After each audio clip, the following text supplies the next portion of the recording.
Happy New Year's, Packers fans. It's 2024, and welcome to the Green 19 podcast. My name is JR Radcliffe, and I am joined by Packers News writers, or PackersNews.com writers Ryan Wood and Tom Silverstein.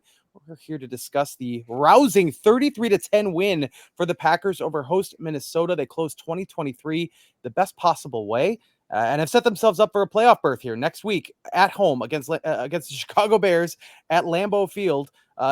It's not quite a win and get in, lose and stay out, but it's as close to that as it can get for the Packers. And what a showing against Minnesota. It was a must-win situation. The defense bounced back in really the biggest way possible. We got a great game out of Jayden Reed. He's getting mentioned in the same breath as Sterling Sharp. We'll talk about him. A little bit of a star turn out of Bo Melton. Aaron Jones with his second straight 100-yard performance. Sean Clifford is getting snaps in a meaningful football game.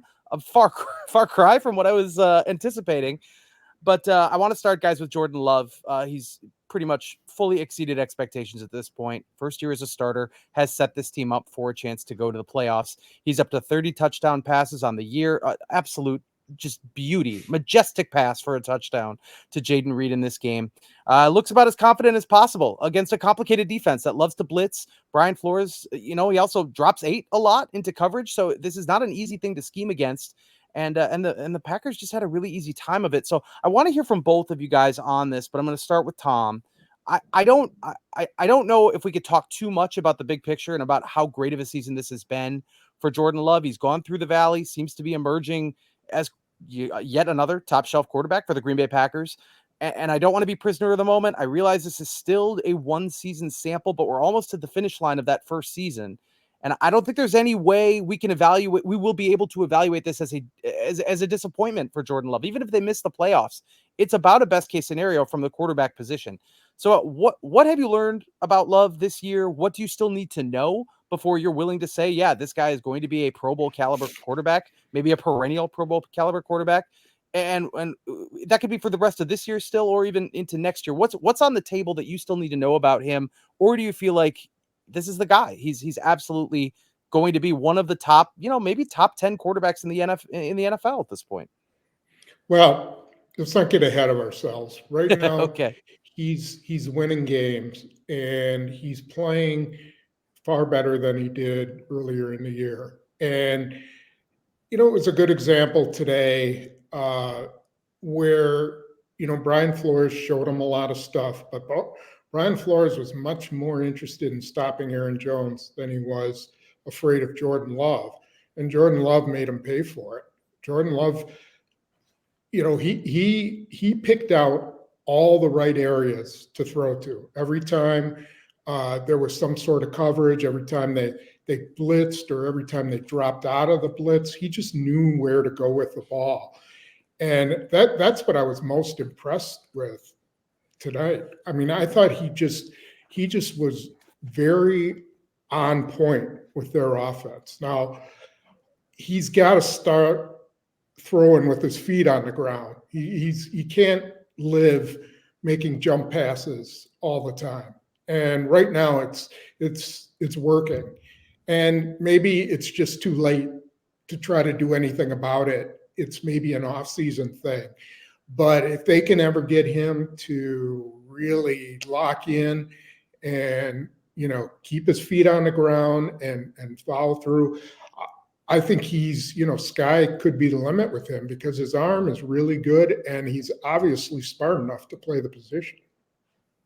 Yeah, I'll just get my short-term and long-term analysis of what I'm seeing from Jordan Love. The short term, the word that came to my mind tonight was surgical. He just carved up this Vikings defense. It was a masterful performance. I think what was most significant to me tonight is that this is the best Jordan Love has thrown the ball deep all season. The 33-yard touchdown to Jayden Reed, yeah, it was wide open. How many times have we seen him airmail it or underthrow it and not put it on him? He put it on his wide open receiver from 33 yards deep.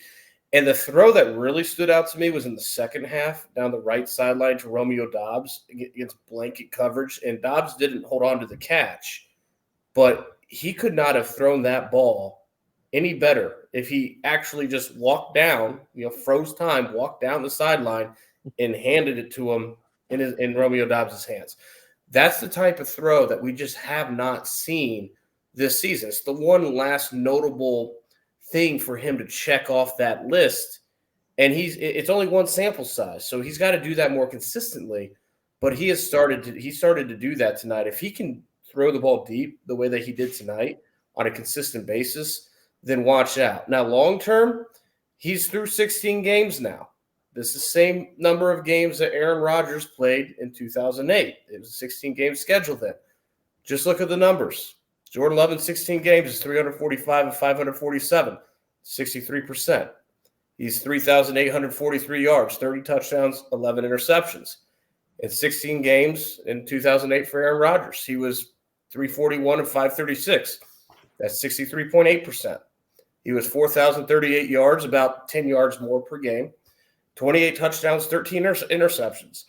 I put both those numbers into the NFL passer rating calculator on Pro Football Reference, an identical 93.8 passer rating for both Jordan Love and Aaron Rodgers in their first season through 16 games as the Packers starter. Who had the better season in 2008? Well, it might be Jordan Love if they win one more game and they go to the playoffs. They already have more wins than the Packers had in 2008, but dang near identical. The thing is, what I have to see, I didn't cover Aaron Rodgers' start of his career, but talking with Spoon, talking with Pete Doherty, people who did, it was midway through that second season of Aaron Rodgers' career, 2009, when he hit another level. And that's what we don't know the ceiling on Jordan Love yet. We know that he's identical with Aaron Rodgers in 2008. What we don't know is if next season in 2024, if Jordan Love will hit that other level and ascend. He's a franchise quarterback right now. Will he ascend to that perennial Pro Bowl or All-Pro MVP, Super Bowl caliber quarterback like Aaron Rodgers did? We don't know that yet, but he has that potential to do that. 24 of 33 tonight, 256 yards, 3 passing touchdowns, 1 rushing touchdown. Also a pretty nice highlight reel there with him just barely breaking the plane on a rushing score. Tom, going back to what you said about his footwork, you're going to get some Favre comparisons, lots of Rodgers comparisons like Ryan is talking about right now with the sample size pretty close to Rodgers, well, identical to Rodgers' first season. The Favre was never a footwork master either, and obviously, became a great quarterback. Are there other quarterbacks? Like I'm looking for comps for, who is Jordan Love like? And it's hard to say. Is he Dak Prescott? Is he Ryan Tannehill? Would either one of those things be selling him short or giving him too much credit? But are there quarterbacks that you've seen who don't have that footwork, setting Brett Favre aside, who can still maintain a Pro Bowl caliber? Is that possible without getting that really fixed for him to still be a high performing quarterback? Well, it's hard to say. I mean, Mahomes gets away with a lot of stuff because of his arm talent. Anybody who's got a big arm learns that they can throw off balance, or they can throw with guys in the face. And let's face it now, there is no such thing as a consistently clean pocket. And so you're not always going to be able to step into your throws. There's often guys at your feet. There's often guys, coming straight at you.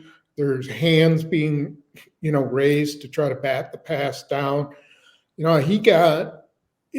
can't coach the kind of play he made to Bo Melton where he had 2 guys in his face and he had Romeo Doubs wide open deep left, but he realized there's no way he could get him the ball. And he somehow saw Bo Melton out of the corner of his eye and just did whatever he could to toss it out there. And, a guy like Nick Mullins, just for example, can't make that throw. He doesn't have the arm to make that kind of throw, and Jordan Love does. And so they're working with a guy who has above average arm talent. And shoot, that's half of what you want, is a superior arm talent. And then you throw in the fact that he's just a cool customer and he obviously has the brains to play the position. There's a lot to like. How it goes forward, whether teams figure him out, whether he stays healthy, all those kind of things will determine his future. But I'm also interested to see if they make the playoffs, how he performs in a big game. We're going to see him in a must-win game on Sunday. So let's see how he performs in that game. Love has now beaten all 3 NFC North opponents, all on the road, including rematches against both Detroit and Minnesota. Ryan, was this discussed at all, the fact that he has seen Minnesota before, that he was able to adjust to what Brian Flores is doing? Not, like Tom said, it's a little different because they were trying to take Aaron Jones away, which was not successful because Aaron Jones had another very nice day. But do you think that plays into it, that this is a demonstration of his ability to adapt and to absorb information to be able to beat teams like the Vikings and the Lions second time around? Or is this just, maybe the Vikings just straight up did not play well after beating the Packers pretty soundly 24-10 the first time around? Yeah, I mean, the Vikings didn't play well, but the Packers had something to do with that, right? And the thing that I would say is, I'm with Spoon. We got to see him in more big games, but this was a must-win game. This was a playoff game tonight. The Packers win, and they're in the driver's seat for the 7th seed. They lose, their season's over tomorrow, next week. And there's company here, but this might have been the best that we've seen Jordan Love. So for one big game, he was on point. I do think what's so fascinating about this game is because it was the second time that we've seen this Packers offense, the quarterback, the young skill receivers around him, go against the Vikings this season. And that first game at Lambeau Field, they scored 10 points. They had 3 points in the first half. And that first half was the 5th straight week with a first half that they didn't have a touchdown. They had 23 points in the first half tonight alone. They end with 33, their second straight game with 30 points, something they hadn't done since week 1. And it's also, it's the second opponent that we've seen this young Packers offense play for a second time, the Detroit Lions being the other. And in both occasions, it was a night and day performance. The first Detroit Lions game, week 4 to Thanksgiving, night and day. This game against the Vikings to late October, night and day. Be really interesting next week. We flash ahead. I don't know if the Packers defense can handle Justin Fields. He's playing okay right now. The Bears are kind of on a roll, but I really don't see how the Chicago Bears defense is going to handle Jordan Love in this offense. They are clicking on all cylinders, and this was really a strong litmus test just to see how far they've really grown in a couple short months in season to have a night and day performance in their second time against the Vikings. Bears beat the Falcons on Sunday, along with the Seahawks losing to Pittsburgh. That opened a door for the Packers to control their own destiny, and they took advantage of that. They beat Minnesota, and now, like we said, if they beat the Bears next week, they are in. The Bears have played better. You would hope it's not a night and day performance this time because they handled the Bears so well in week 1. Ryan, I'm going to come right back to you because one of the reasons this worked so well today is because the receivers were wide open. Bo Melton, I want to talk about him too, but Jayden Reed especially, and I know you wrote about him at PackersNews.com. He breaks Sterling Sharp's rookie receiving record for the Green Bay Packers with in receptions. That was a record that dated back to 1988. He's been playing hurt. He in fact left this game injured. So I guess I'd be curious to know what we know about his availability going forward. But I know he spoke a little after. So I mean, this highlight reel 25-yard touchdown catch and run that he had was really something else. So it feels like they struck gold here, and he's not the only receiver that you could say that about, but he really he was magnificent tonight. So what has made this work for him so well? Yeah, I mean, as you said, there were some wide open catches tonight, but let's talk about the play that wasn't wide open, right? End of the first half, Jayden Reed runs a quick slant, great route against good coverage, and he catches the ball. They start at the 25-yard line. He catches it at the 22. There's no reason why he's getting in the end zone here. The first guy that hits him, 6-time Pro Bowler Harrison Smith. He sheds him. And then this guy's got a chest injury, which he aggravated again tonight. He's been playing through for weeks. He aggravated again tonight by making the late fair catch signal and getting drilled on a punt return, making it too late and taking a free hit, which you've got to remember, this guy's young. It was almost a savvy play, except he's got a chest injury. Don't take a free hit when you're this important to the offense. That was a mistake on his part. He's got this chest injury, and he's carrying a safety 9 yards into the end zone. I asked him after the game, like, what did you see after the catch? He's like, a lot of smoke, which is a term that receivers use for there's a lot of defenders. Only in this case, these are human beings that trying to take your head off, right? So it was a Vikings brick wall that he literally ran through. That's a star play. It was the game-breaking play of this game. That's a star play. It almost reminded me a little bit of Christian Watson's touchdown against the Eagles. Very different type of play, but kind of a play where you're like, oh, this guy could be a star. That's the type of play that this was for Jayden Reed. And then you take a step back and you look at his overall performance this season. As you said, he breaks Sterling Sharp's franchise rookie record set in 1988 of 54 receptions. 55 receptions. Jayden Reed now has 60 this season. He has 681 receiving yards tonight. He had 6 catches on 8 targets for 89 yards and 2 touchdowns in the first half. 681 on the season. That's more than Greg Jennings had in his rookie year, 632. If Jayden Reed plays next week, which he said after the game, he was trying to get back on the field tonight. It'd be a surprise if he doesn't play next week. If he catches a touchdown next week, that's 9 for the season. That's as many touchdowns as Sterling Sharp, Greg Jennings, Jordy Nelson, and Devontae Adams had combined as rookies. Jeez. He's had a heck of a rookie year. This is a rookie who, if he stays healthy, and that's the big question with him, because he has been banged up for weeks, really all season, and he's not the biggest guy. His body's got to hold up. That's the question mark. But if he does, we know the toughness is there. If his body holds up, this is a burgeoning star on the NFL level. It is rare to have a rookie receiver shine for any team. It just isn't something that happens. Tom, I want to know what you think of Bo Melton, because as good as I mean Reed's line 689 and 2 touchdowns is still very good. 6 catches, 105 yards, the first 100-yard receiving game for any Packers receiver this year, and it's Bo Melton. He was open all night long. I'm a little if I'm Samari Touré, I'm a little worried about my roster spot going forward, because Bo Melton would be in line here to get a permanent spot on the 53-man roster. Touré dropped a punt. The one time Minnesota had a little bit of momentum tonight, it's not looking good there. I think Bo Melton might move in there. Is this guy the real deal? Is he just having on a hot streak right now? Or I mean, it's only 2 games really, but 2 pretty good games. So what do you make of him? Well, if he isn't on the Packers roster on Tuesday, he'll be on someone else's roster on Tuesday. Yes. You can be sure of that. Yeah, he's the guy. I remember when they claimed him last year. They knew he had a ton of speed. I mean, he was really fast. The Seahawks liked him a lot, but they let him go. I'm not sure why.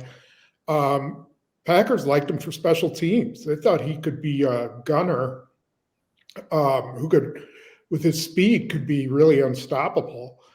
And I think over time they started to see that the guy could play a little bit, play some receiver.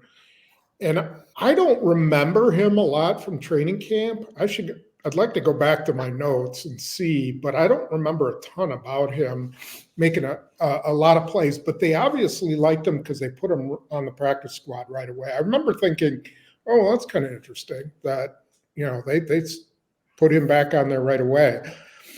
And then talking to him, he just said, every week he feels like he's been getting better in practice, and he gets a few reps, not a ton with Jordan Love, but the thing about it is that it seems like every week someone new has gotten an opportunity, and the competition to stay relevant has been huge. So, from Dontavian Wicks and Malik Heath in the very first game against the Bears, they had to play because Watson and Dobbs were banged up. Every time someone goes down, someone else is called upon. And I don't know what they do in that receiver room, or if Jason Vrabel's the greatest coach on the face of the earth, but every time they throw someone out there, he does something. Hey, I just want to say one thing about Bo Melton, because I spoke with him after the game. I've never seen a group of teammates so excited, so happy for one of their own. Romeo Dobbs, as the media was assembling around Bo Melton, and this is a great story. He's a practice squatter. And on one level, like, if you're a practice squad guy, maybe someone with marginal talent, it's just great to be in the league at any level. But being a practice squatter really sucks. It's tough because you believe in yourself. You don't get to this level if you don't believe in yourself. And if you're a practice squatter, you practice all week for no glory. It's all work. It's no glory. You get 3 call-ups max for games during the season. You're practicing all week and you're not playing. And you have to keep that mindset. And these guys see that. The starters, the guys who are on the field, they see what these practice squatters go through. So the media is assembling. Romeo Dobbs is taking a picture with his phone of the gaggle. Jayden Reed, who's injured. He didn't play in the second half. He's injured. He comes up clapping his hands saying, Bo, there's a lot of people screaming, go Bo, go Bo. Dontavian Wicks is, kind of cracking jokes and trying to make him laugh. Like, it was the entire that entire area of the locker room around him that guys, that were just so happy to see this practice squatter get his moment in the limelight. It's a really good story of what, and a great example of what, if you do the right things on the practice squad, every now and then you do get your opportunity. And when you stay ready, you make good on it, these kind of things can actually happen. Tom, I'm going to go back to you because I know you were there to talk to Aaron Jones after the game. Again, 20 carries, 121 yards, back-to-back 100-yard rushing performances. He has obviously hit his stride, presumably is as healthy, although he did spend some time in the blue tent tonight, but as healthy as he's been. Is there – I want to know just your impression of kind of how that's, helped this offense, the rest of this offense click into place. But is there any chance he's back next year? I've kind of always assumed this is the last Aaron Jones season, that the contract just is too complicated going forward. But what do you think now? Because at this point, they're still seeing that he can, even at 29 years old, which is elderly for a running back, I guess, is still a huge difference maker for them. Well, I think he can be back, and I think there's a chance he will be. And what they're going to have to do is sort of protect him from himself. So let him be, a 12 carry back, maybe a 25 snap back. I mean, you're going to have to draft somebody to replace him. A.J. Dillon's probably not going to be back. Get a young guy, sort of like the Lions are doing with David Montgomery and Jahmyr Gibbs. Montgomery's the, kind of the workhorse. He's younger than Aaron Jones. But in this case, you would get a physical back, and Aaron Jones would be the complement. And when you need him to play, 40 snaps, you do it. But you've got to find a way to keep him healthy. That's the key. You can't overuse him. You can't get greedy. Tonight, he was running like a man possessed. He said it's the best he's felt in a long time, but then he ended up banging up his knee again. So they have to, if they're going to bring him back, they have to have some sort of plan of how they're going to use him and how they can keep him healthy. Because when he is healthy, he is still, he is a top flight running back. Got into a little post game skirmish too. Got kind of clocked in the jaw, trying to break things up with Dontavian Wicks. What you wrote about that? That was odd, huh? I don't know if you guys saw that or if you were already heading down, but I saw. Well, first of all, why is Dontavian Wicks, who's not dressed in a hoodie, get jawing with Andrew Booth, on the sideline after the game is over? That's the time. That's sort of like when you put down all your arms and, everything's over. Okay. It's an armistice, everybody shakes hand and whatever, and nobody should be fighting during that time. So it was 2 young guys getting carried away, but Aaron Jones goes in to be the peacemaker and he takes a elbow or whatever it was to the jaw. He wasn't real thrilled with that.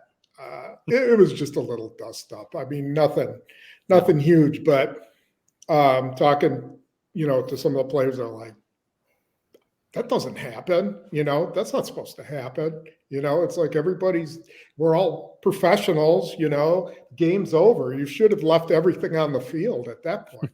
Yeah. So anyway, it was funny. Ryan, moving to the defensive side, Joe Barry's defense, you got to credit where it's due. He held a playoff caliber team, or at least a team that had much better playoff hopes coming into the night than leaving. 10 points at their place. Again, the only touchdown is on a 7-yard drive, jump started by a muffed punt. Justin Jefferson was, 5 catches, 59 yards, no touchdowns. That's like locked down for Justin Jefferson. What do you attribute it to? What's the overall? They didn't have some guys, and it seems like they didn't miss a beat. There was a lot of blitzing pressure constantly. Like, what do you attribute it to tonight? The easy thing to attribute it to is the Vikings offense's disarray from quarterback, where they don't have Kirk Cousins other than taking his shirt off and leading the skull chant, to not having TJ Hawkinson, which makes a huge difference. They went with. I forgot that we were going to do this podcast shirtless. I completely blew. I'm so sorry, guys. That would that might go viral, but not in a good way. They go with Jaren Hall tonight, and Corey Ballentine, who's not on the field, if not for Jaire Alexander's suspension, catches a Jaren Hall pass before any of the Vikings do. It wasn't until 12:30 left in the second quarter that Jaren Hall actually completed a pass, and that was Justin Jefferson's first reception. And give Corey Ballentine credit, too, because before that first reception, Corey Ballentine had a really good cover down the left sideline, alone on an island in single coverage against Justin Jefferson. Didn't panic, didn't draw up DPI, played it really well, played it textbook to perfection. That was an impressive rep. But Jaren Hall in the first half goes 5 of 10 for 67 yards, sacked 3 times. And that's something we talked on the podcast going into this game, right? Their best pass coverage is going to be their pass rush. And the Packers tonight get 4 sacks, a lot of hits. And I'll get to that. But they pull Jaren Hall after one half, after Preston Smith's strip sack. And then they have enough at that point. And then who do you go to? You go to Nick Mullins, who was improved. He was an improvement. But that improvement was 13 of 22 for 113 yards. They don't have a quarterback. Now, it shouldn't be taken lightly because this is the same Packers defense that made Tommy DeVito, undrafted rookie, look like a first-round pick, made Baker Mayfield look like Tom Brady in a Bucs uniform, made Bryce Young look like an actual competent starting quarterback, which is really hard to do. So the last 3 weeks, you could throw Jaren Hall, you could throw Spoon out there. I'm not sure. I don't know how much life you got left in that arm, Spoon, but it might have worked against the Packers secondary the last few weeks. So whoever it was, nothing could be taken for granted. That was a big part of this game. But if you want to talk about that pass rush, Preston Smith in the last 2 games, old veteran Preston Smith, one of the only veterans on this team, has 6 quarterback hits in the last 2 games. He was in the backfield a lot tonight. Obviously had the defensive play of the game with the strip sack that Carl Brooks recovered right before the half. Rashawn Gary gets all the accolades in that room for good reason. He's Rashawn Gary. He's the most important defensive player they have. But you got to have more than one guy. And over the past couple of weeks, especially, Preston Smith has made sure that this pass rush has more than one guy. If he continues to rush the quarterback like this and can bolster and accentuate what Rashawn Gary does off the edge, that's really good. Because you got Kenny Clark in the middle. Lucas Van Ness is coming on. Didn't get credit for a sack tonight, but he's in there. Isaiah McDuffie got some friendly fire from Lucas Van Ness. They've got a lot of depth in their pass rush, and you saw that tonight. But Preston Smith especially has had a couple of really good weeks. Yeah, Preston Smith was awesome. 14 quarterback hits overall tonight, I believe was the number. That's I don't know where that ranks, but that's got to be up near the top for the season for the Green Bay Packers. Tom, you wrote a little bit about the secondary. They didn't have Jaire Alexander, and then we found out going into the week they wouldn't have Eric Stokes either. So it's reverting back to the Carrington Valentine, Corey Ballentine thing that kind of worked over the middle part of the season. And then sure enough, it worked again. Corey Ballentine, like Ryan said, gets the interception off of the drop pass by the tight end. It really had some great coverage. Keyshawn Nixon, you could throw him in there as well. He had a great night. He had a really crucial open field tackle on Ty Chandler on a drive that ended up empty for the Vikings. He had a sack as well. So everybody seemed to perform tonight, but Valentine is working out, and I'm going to be so fascinated to know what happens now with Jaire Alexander. You certainly assume if he's healthy, he'll be back and will be guarding the best option out there against the Bears or in the playoffs. But I don't know how far they want to get away from what seems to be working. So give me your impressions of this, how it worked out tonight, and what they're going to keep going forward, even when they get guys back, if they get guys back.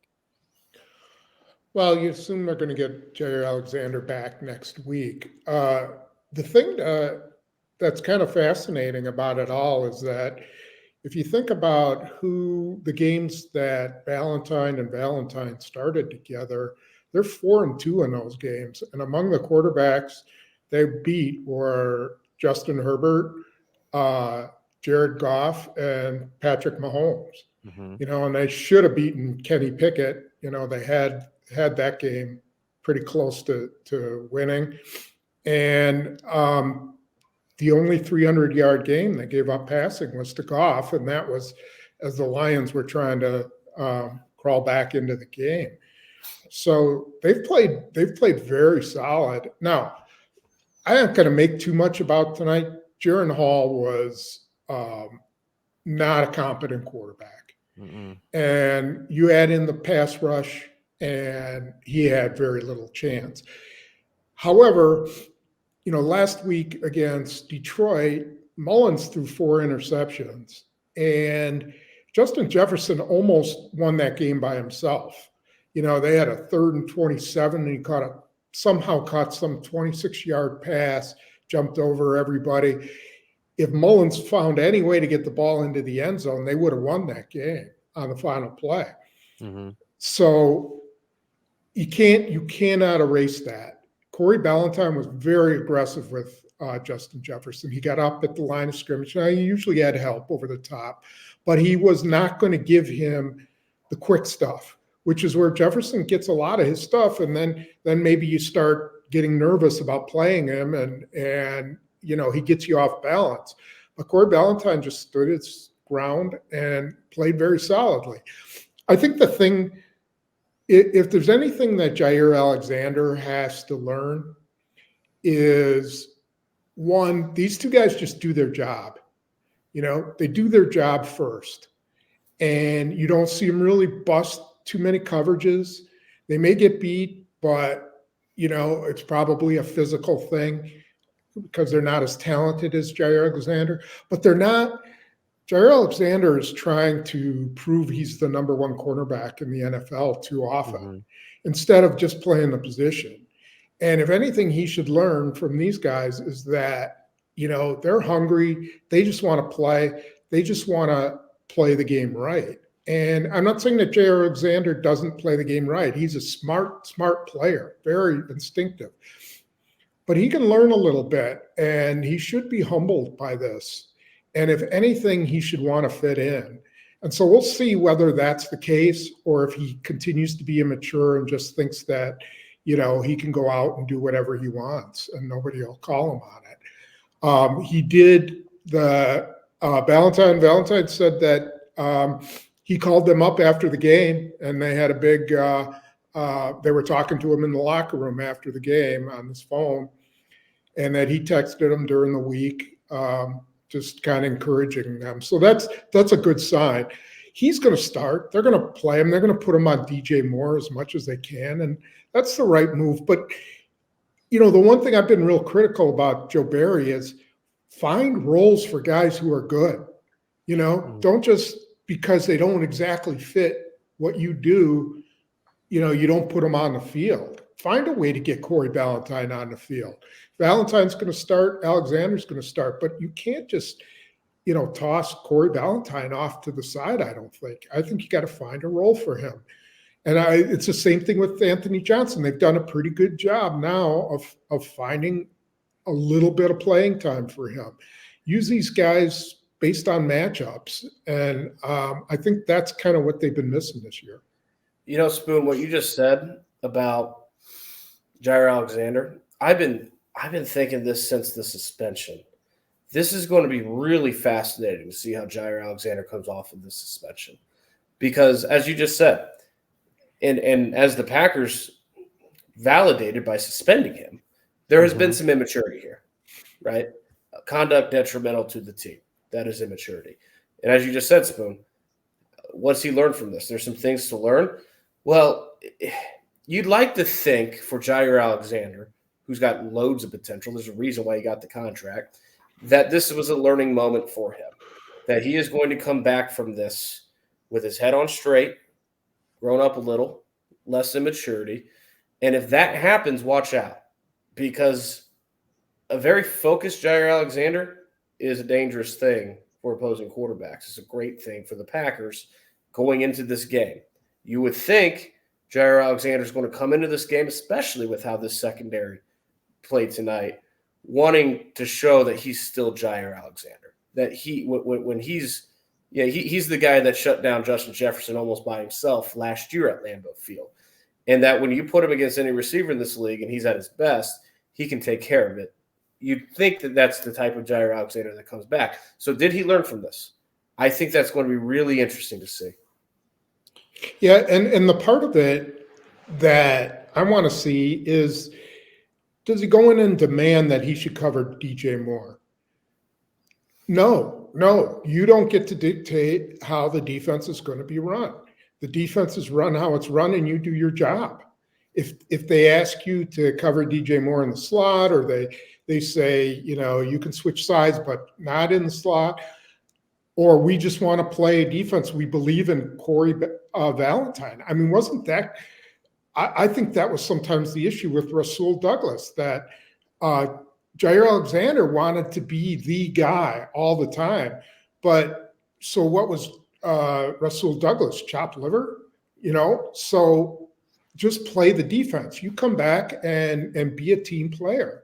And if they ask you to play in a certain place, play it. And so that's what I want to see. If he comes back saying, I want to shut down DJ Moore and I want to be on him everywhere, then I think he hasn't learned anything. Ryan, speaking of players who will most likely be available for that Bears game, looking at the injuries tonight, you mentioned Isaiah McDuffie taking friendly fire. He was carted off the field, evaluated for a concussion.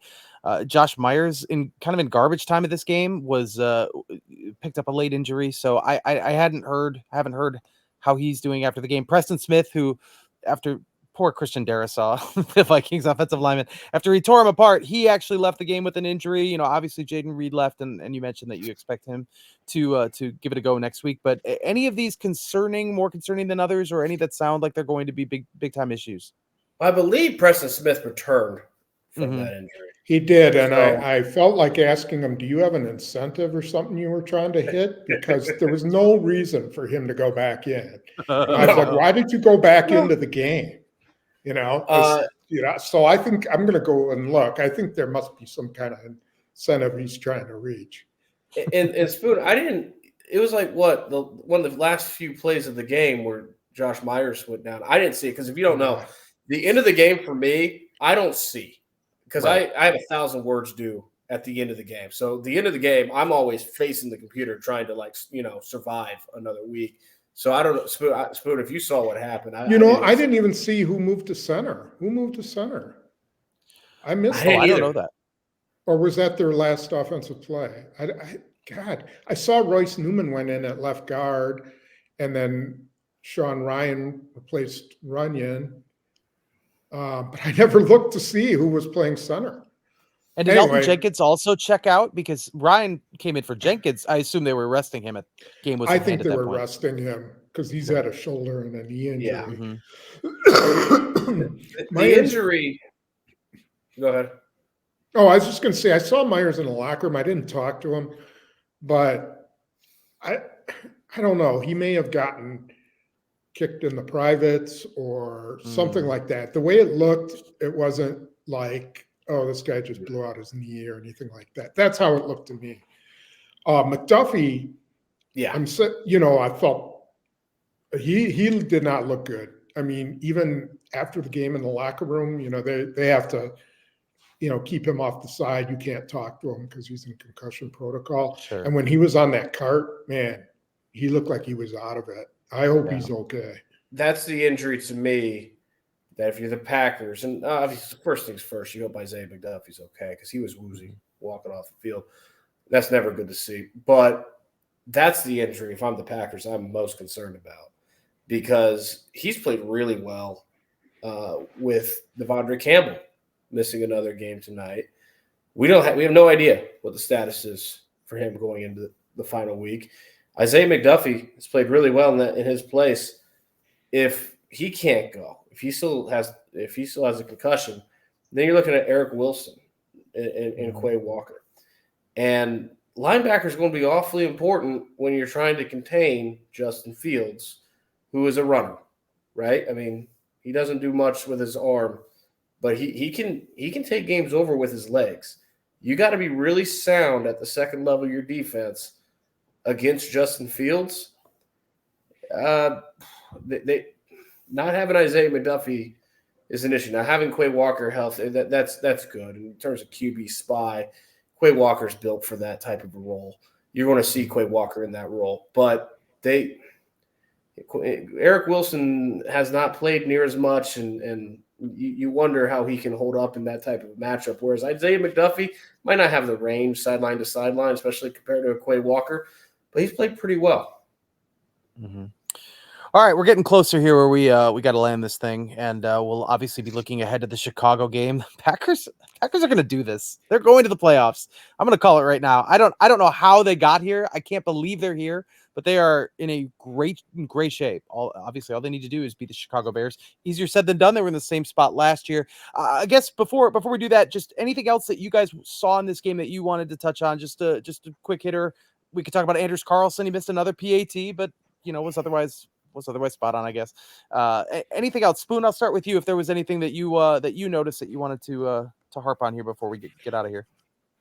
Well, there are still a few things on special teams they got to clean up. Yeah. I don't understand how Carlson keeps missing those to the left. Yep. He hits the field goals. It's got to be something psychological now. You start to worry that he's pressing when he's kicking a PAT. Because these things are important. We saw with the Giants yesterday how important or Saturday extra point can be. So, their return game hasn't been very good. The decision to use Toure surprised me. I know he practices punt returns, but why they – and I understand Keyshawn Nixon played a lot of snaps. They probably didn't, and they couldn't afford to lose another corner. But they could have put Romeo Dobbs back there and said, just fair catch it. We don't care what you do, or just let it go. To me, that's like a strategy thing. So there's some things on special teams that, they could stand to be better at. Ryan, how about you? Anything else that you noticed? Well, Spoon took the special. I'm with you in everything you said there. How about big picture here going into this final week? The Packers are 1 win at home against the Bears, and 1 Cowboys win against the Commanders, and 1 Rams win against a 49ers team that has clinched the NFC. Kyle Shanahan has a decision to make now. Will he play his starters or won't he? Maybe he won't because he doesn't need to. They're those 3 things away from a wild card playoff game in Dallas, who happens to be coached by a guy that I think his name is Mike McCarthy. That's the name. I imagine there might be storylines if those 3 things come to fruition. Now, of those 3, especially since we don't know what the 49ers plan will be next week, the least likely to happen might be the Rams winning against the 49ers. Yeah. Well, if that happens and the other 2 happen, the Packers are the 6th seed.